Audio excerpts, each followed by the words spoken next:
Professor Dipankar Singh Gupta ji, Debashish चक्रवर्ती जी, doctor Jyoti Singh और इस सत्र की अध्यक्षता कर रही डॉक्टर के गीता कुमारी और मंच के सामने विराजमान विद्वत समुदाय।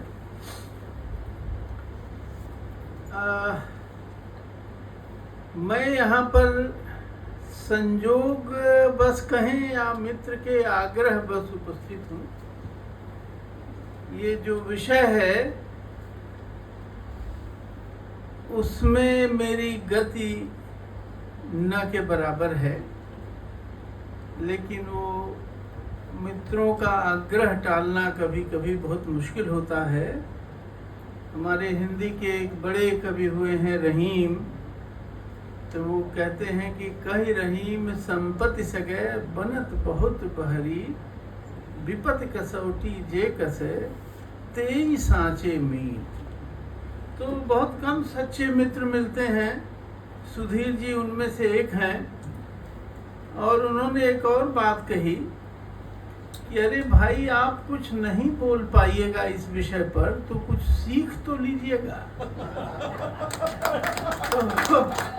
तो मैं सीखने के भाव से आया हूँ और सवेरे से हमारे कोश्यारी जी का मैं बहुत आदर करता हूँ और उनसे बहुत सीखने का मौका मिला है। और आप सबको सुन के कम से कम अब आगे कभी इस तरह के सेमिनार में शामिल होऊंगा तो ये नहीं कहूँगा कि एकदम जीरो हूँ, जीरो से थोड़ा आगे बढ़ गया हूँ। मित्रों, फिर सुधीर जी ने कहा कि आप गोरख के बारे में बोलिए, गोरखपुर के मूल निवासी हैं। तो गीता जी ने उदारता पूर्वक मुझे 20 मिनट का समय दिया है, तो मैं उसके भीतर ही अपनी बात खत्म करूँगा। ये जो विकास के बारे में हम चर्चा कर रहे हैं और सेमिनार में भी कर रहे हैं, हर क्षण विकास के बारे में चर्चा हो रही है, समाचार माध्यमों से लेकर के सामाजिक परिवेश तक में। तो एक बात तो ये मैं कहना चाहता हूँ कि हमारे लिए विकास एक नया शब्द है। जो हमारी परंपरा है उसमें विकास की जगह उन्नति शब्द का इस्तेमाल होता है। भारतेंदु हरिश्चंद्र जो हिंदी के आधुनिक हिंदी के निर्माता जिनको कहा जाता है, वो उन्होंने एक भाषण दिया था ददरी मेले में। स्वदेशी की बात हो रही है तो बलिया जिले में एक मेला बहुत ट्रेडिशनल लगता है, पशुओं का मेला है। हमारे रिक्शुदन जी गए होंगे मेले में, तो उसमें भाषण किया था उन्होंने, भारत वर्षोन्नति कैसे हो। तो उसमें जो दो मुख्य बातें उन्होंने बताई, स्वदेशी पर बात की थी और एक बात ये जो धर्म का अर्थ समय समय पर बदलता रहा है। धर्म का वही अर्थ नहीं है जो आज हम जिस अर्थ में प्रयोग करते हैं, बल्कि एक आत्मिक शक्ति के रूप में मनुष्य के धर्म का एक स्वरूप था। तो उसको भी भारतेंदु ने कहा कि ये उन्नति के लिए बहुत जरूरी है। आप ऋग्वेद में जाएंगे तो ऋग्वेद का ऋषि कहता है मनुर्भव, मनुष्य बनिए। ये जो सारी शिक्षा दीक्षा होती है उसका उद्देश्य है मनुष्य बनना। तो ये सवाल मन में आता है कि भाई, मनुष्य के रूप में पैदा हुए हैं, 2 हाथ है, 2 पैर है, आंखें हैं और भी बहुत कुछ मनुष्य जैसा है, फिर अलग से क्या मनुष्य बनना।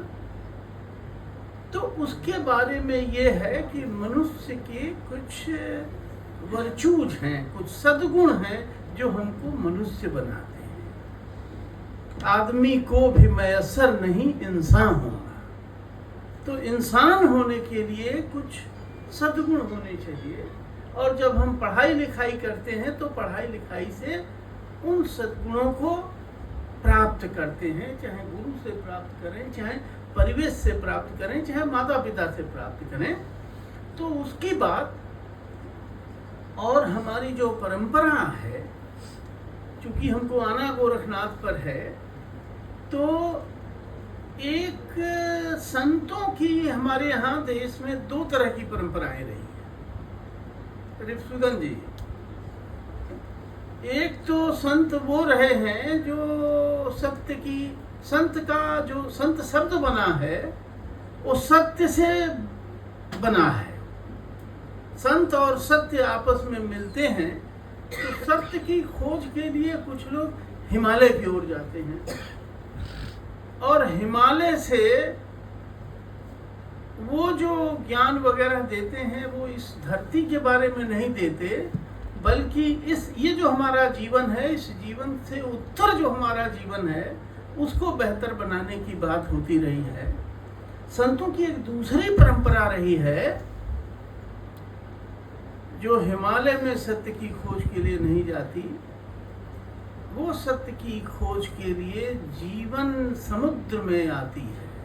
नदियों के किनारे भारत की सारी संस्कृति और भारतीयता का विकास यहाँ की हजारों हजार नदियों के किनारे हुआ है, और जिसकी अभ्यर्थना बंकिम चंद अपने गीत में करते हैं, सुजलाम सुफलाम मलयज शीतलाम। या हमारा जो जनगण मन अधिनायक है उसमें उच्छल जलधि तरंगा है। तो ये हजारों नदियों के किनारे जो मनुष्यों का समुद्र है, उस समुद्र में वो संत आए और वहाँ से सत्य की खोज की, और उस सत्य की खोज से हमारे जीवन को, जैसा कि वैदिक ऋषियों ने कहा था, मनुर्भव, तो मनुष्य बनाने में उन्होंने योगदान किया।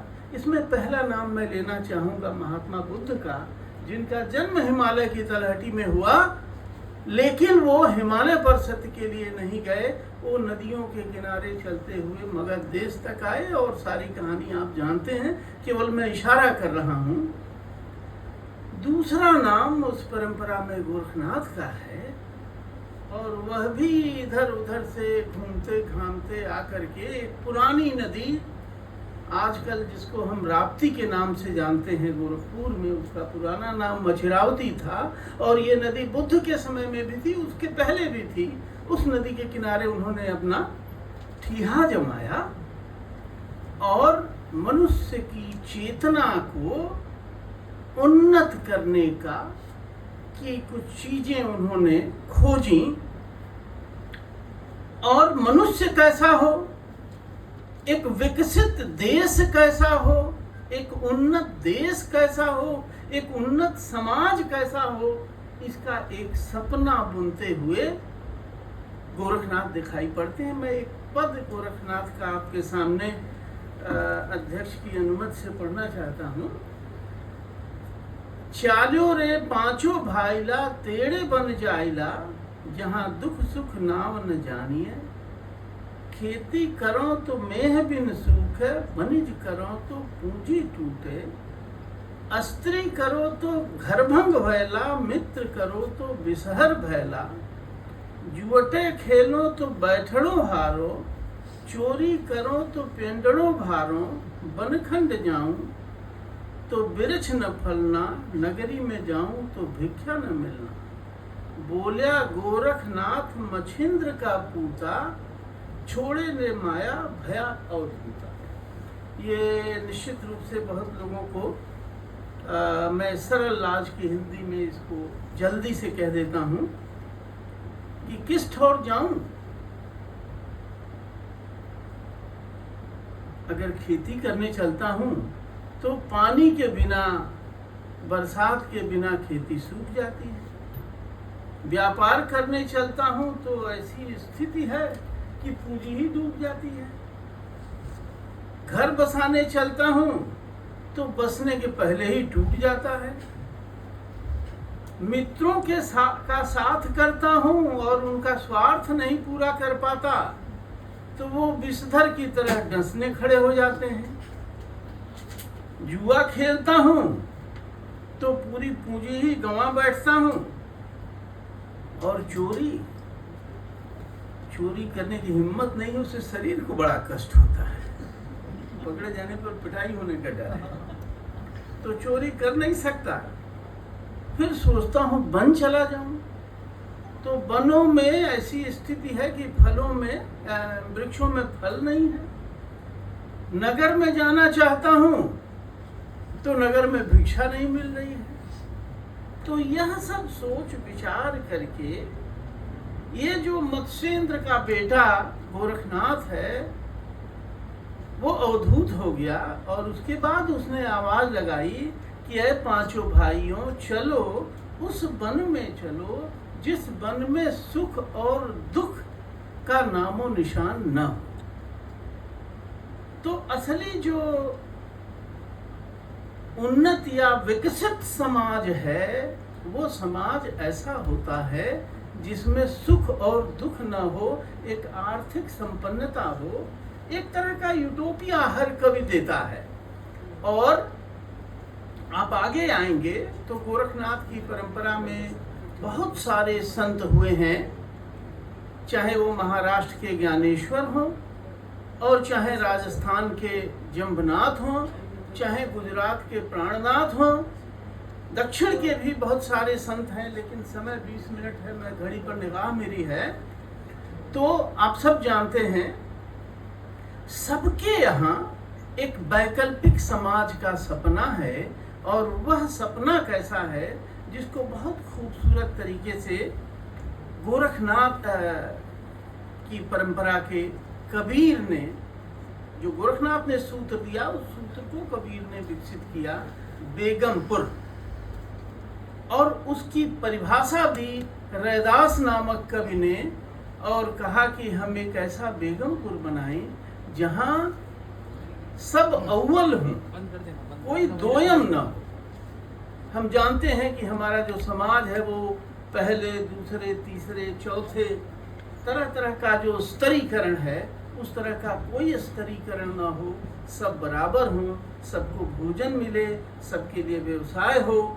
तुलसीदास ने भी ये चिंता प्रकट की है, और तुलसीदास कहते हैं कि साहब,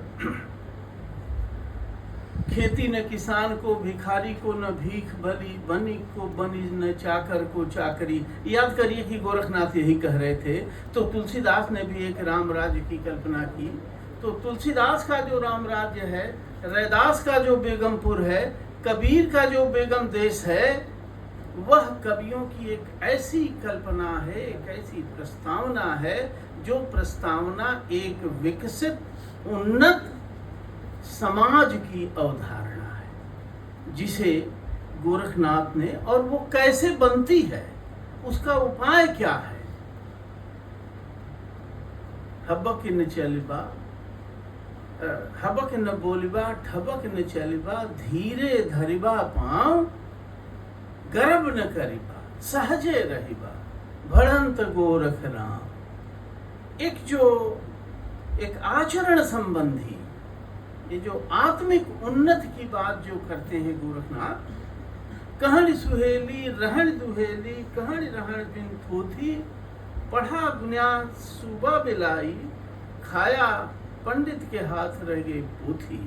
गांधी ने जो बात की थी वो बात बहुत पहले से गोरखनाथ कह रहे हैं कि साहब, कहना तो बहुत आसान है, यहाँ मंच पर खड़े होके और भी अच्छी बातें मैं बोल सकता हूँ अगर अध्यक्ष अनुमति दें तो, है ना। लेकिन उन अच्छी बातों को मंच से उतरने के बाद अपने जीवन व्यवहार में बरतना एक कठिन काम है। और गोरखनाथ ने कहा, जैसे हम लोग ये कहते हैं ना, वसुधैव कुटुंबकम, अयम निज परो वेति गणनाम लघु चेतसाम, उदार चरिता नाम वसुधैव कुटुंबकम। ये उपनिषद का कथन है। लेकिन इस उपनिषद के कथन को हितोपदेश का जो सियार इस्तेमाल करता है, आप सब वो कथा जानते होंगे कि एक हिरन बड़ा स्वस्थ था और सियार को उसको देख करके हुआ कि कैसे इसको खाएं। तो वैसे तो कुछ कर नहीं सकता था, तो कहा इससे दोस्ती गांठी जाए। तो हिरन का एक मित्र था कौआ, सुबुद्धि नाम का।